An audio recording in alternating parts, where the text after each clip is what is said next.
Welcome into a brand new episode of BVM Sports Chalk Talk. I am Mike Cianciolo, joined alongside Scott Procter and Matt Morris.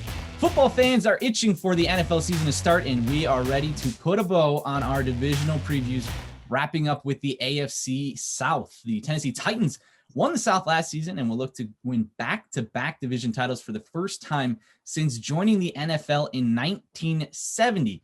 But the real question in the AFC South, though, is do you believe in Frank Reich, Carson Wentz, and the Indianapolis Colts? Guys, what are your thoughts?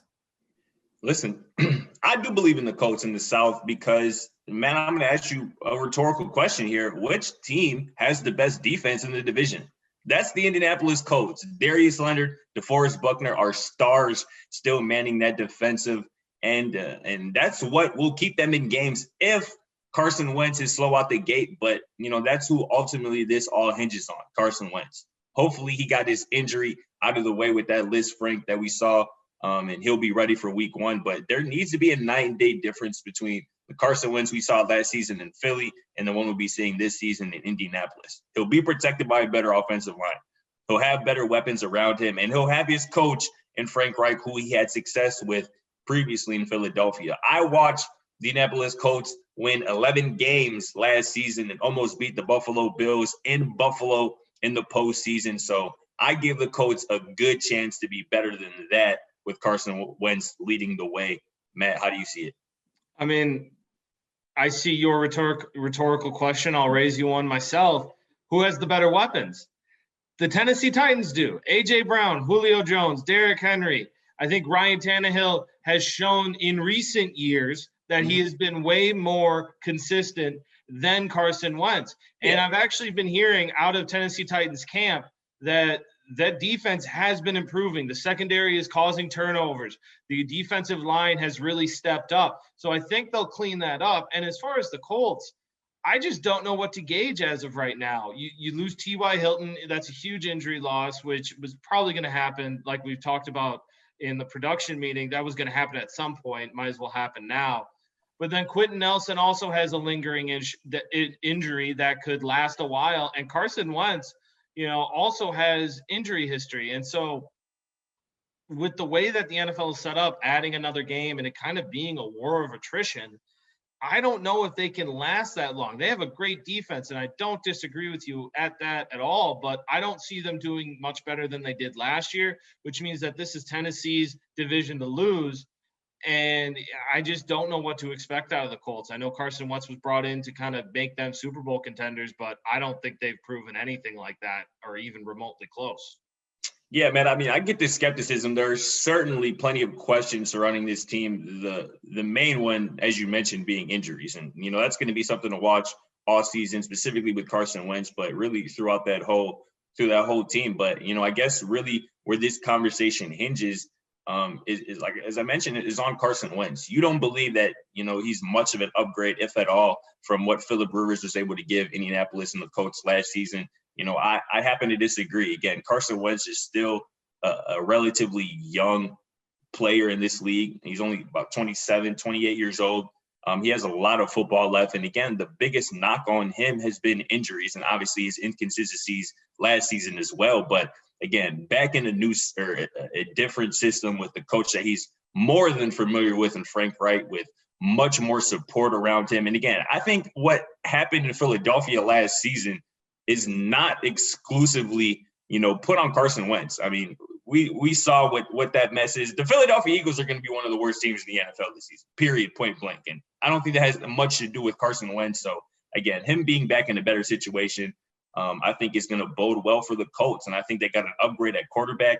And again, based off what we saw from the Colts last season, an upgrade at quarterback should result in, really battling for a division crown, a playoff spot, and maybe more.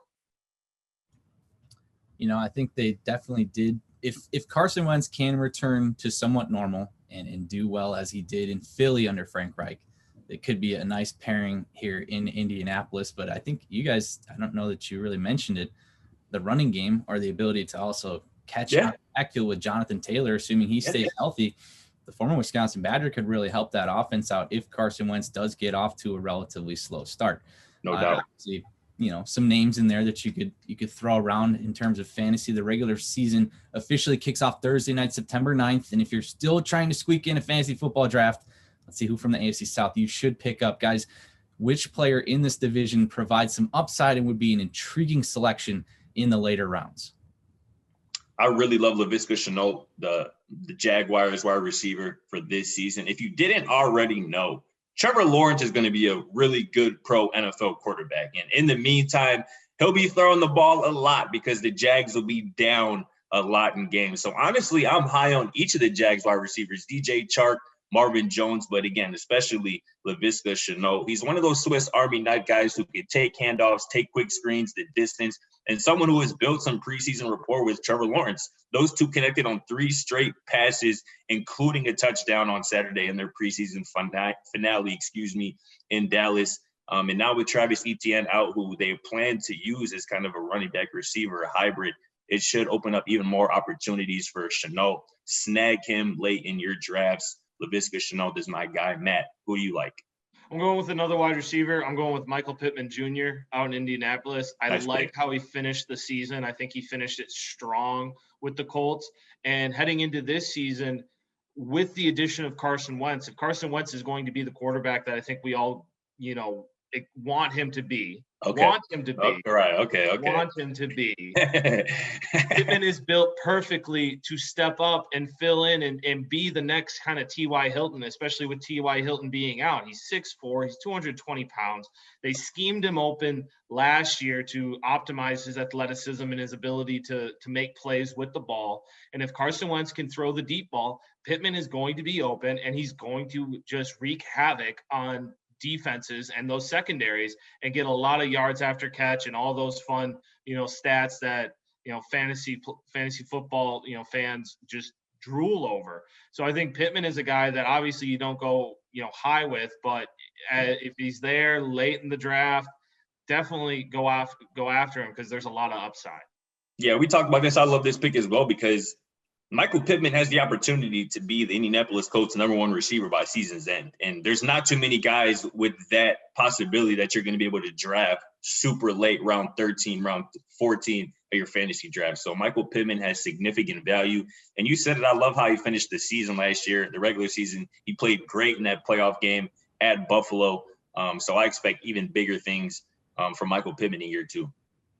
I think Michael Pittman too provides a lot of boom or bust potential. So obviously if you're trying to, throw somebody out there in a flex situation, try and win you a matchup if it's going to be a really close points battle. Also, again, with the Jaguars receivers, I got to show some love for my guy from Alexandria, Louisiana, DJ Chark.